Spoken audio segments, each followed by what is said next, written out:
Over 3,000 years ago, people in ancient India were already getting tipsy. This is long before the famous Anchor pub in London, which is famous from 1600s. That's barely 400 years old. They drank at festivals. They drank during sacrifices. Sometimes they drank in the name of the gods. Their drink, it was called Surā, and it was stronger and more sacred than you'd expect. Surā wasn't just some village moonshine. It's actually one of the oldest alcoholic drinks in Indian history. We're talking about a beverage so ancient. It's mentioned in the Ṛig Veda. One of the world's oldest books, Dr. Ṛig Veda, has over 10 references to Surā, proving its ritual relevance across different hymns. And what's even more surprising, it wasn't taboo, it was sacred. Texts from over 2,500 years ago describe exactly how it was made, and even who was supposed to drink it. Spoiler, not just regular people. Even priests got to taste it. Let's break down how this ancient alcohol was made. You take barley or rice, let it sprout, roast it, and mix it with black lentils and water. Sometimes millet, herbs, or milk were added too. The mixture was left to ferment. Yeast in the air did its work, and after a few days, boom, you had alcohol. But they didn't just drink it straight from the pot. It had to be filtered using a cone-shaped device called a coronations. The liquid passed through layers of cloth, grain husk, or even charcoal. To make Surā, the process was surprisingly detailed. Ancient texts like the Baudiana Rata describe specific steps. There was no guesswork. It was totally replicable. This text even specified which season and moon phase were ideal for fermentation. Early food science, it seems. Now here's the twist. Surā wasn't used to escape reality. It was part of rituals. During certain ceremonies, priests didn't just sip it. They drank enough to feel it, because intoxication was seen as a way to connect with the divine. This belief that altered consciousness, enables spiritual insight, is also found in shamanic cultures worldwide. Sautramahi ritual. Surā was consumed as part of a sacred offering. Gods like Indra, Sarasvati, and the Ashvins were invoked using it. It was also used in royal rituals like the Rajasriya, where kings were anointed and crowned. Some scholars believe the intoxicating effect symbolized the king's transition from mortal to semi-divine ruler. The Sautran key was a restorative sacrifice. If a king or a priest made a ritual error, this ceremony reset the cosmic balance. It required barley cakes, animal offerings, and a specific quantity of Surā to be drunk by them. Similarly, in householder ceremonies, Surā might be used as libation, poured on fire, offered to spirits of ancestors. So yes, getting tipsy was part of the ceremony. Now let's talk about Soma, the more famous Vedic drink. Soma was made by pressing a mysterious plant and filtering its juice. It had no alcohol, but was said to be divine, maybe even hallucinogenic. Soma was reserved for elite priests and complex rituals, whereas Surā was different. It could be used in rituals, but also outside of them. It was more accessible. Villagers drank it, tribal groups drank it, even kings and warriors did.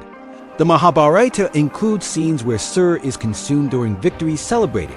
Like champagne today, and Surā wasn't just a spiritual drink. It played a role in everyday Indian life.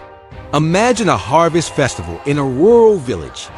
People dancing around a fire, drummers playing, elders sitting on mats, sipping a rice-based brew in leaf cups.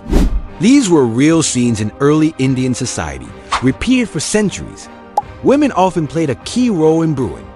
Across tribal India, from Santal to Munda, the Khasi communities, the role of brewing belonged to women.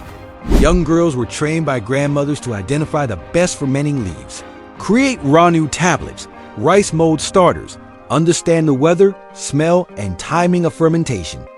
In some regions, only women were allowed to brew for rituals. The skill gave social status, especially during harvest festivals like Karam or Surā.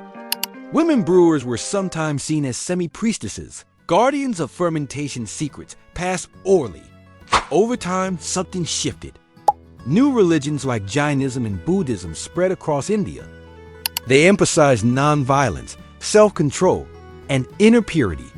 And suddenly, alcohol didn't fit in. Even in Hindu legal texts like the Manusmriti, drinking Surā became a sin. It was described as impure. Those who drank it could face social punishment or worse. Royal courts started banning it, temples stopped using it, and just like that, the sacred drink of the Vedas became taboo. But banning something doesn't erase its memory. Surā didn't disappear. It just moved underground. It became a folk drink shared at weddings, funerals, and harvests. Tribal groups in central and eastern India kept brewing it, with their own names: Handia in Orissa, Handia in Jharkhand, Apong in Assam, Zutho in Nagaland. All made the same way: fermented rice or millet, left to sit for days, then filtered and shared tablets, rice mold starters. Understand the weather, smell, and timing of fermentation. Even today, these brews are used in ceremonies. They're homebrewed just like Surā was, thousands of years ago. Though the word Surā faded from Sanskrit literature after 1000 CE, its recipes lived on. Some modern equivalents include Mad, Goa, Kayat, Meghalaya, Lugdi, Himachal. These aren't fringe drinks. They're offered to gods during Durga Puja, Hornbill Festival, Bihu, and more. In fact, many craft brewers are now studying these lost recipes to recreate heritage beers for modern tastings. What's wild is that Vedic brewing used actual fermentation science. They sprouted grains for enzymes, roasted mash for complex sugars, and filtered to remove sediment. This is nearly identical to what traditional brewers in China, Korea, and South America did. In fact, Surā was more advanced than many early alcoholic drinks in Europe. Here's something more relatable. In modern India, local brews are still misunderstood. They're seen as backward or unsafe. But some of them, like Handia, follow recipes thousands of years old. Brewed cleanly, served in leaf cups, and shared among families. Just like craft beer today, these brews are part of local identity, but without the marketing. And get this, in 2022, Indian archaeologists found evidence of large-scale fermentation pits in Telangana, possibly used for brewing in the megalithic period. That means Indian alcohol culture could go back even further than the Vedas.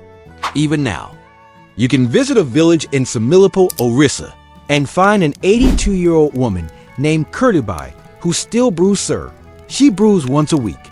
The whole village knows when it's ready. Elders gather under a neem tree and drink it slowly. Kirtibai's brew uses 7 herbs, each added with a chant to bless the drink with health and memory. This is not for forgetting, she says. It's for remembering. Surā isn't just a drink. It's a window into how ancient India lived, worshipped, and thought. It tells us that spiritual and physical worlds weren't separate, that even something intoxicating could be sacred if used responsibly. It also shows how morality evolves. One generation worships a drink, the next bans it, the third forgets it ever existed. But the recipe, the rituals, they survived in homes, villages, and memories. Ancient India drank. They brewed carefully. They documented the process. They tied it to their gods now. It's your turn to decide. Was Surā sacred or just a way to justify alcohol? If this kind of forgotten history interests you, like and share, and subscribe. Drop a comment. Would you try a 3,000-year-old drink if it came back today? Go beyond time. Go beyond 5,000.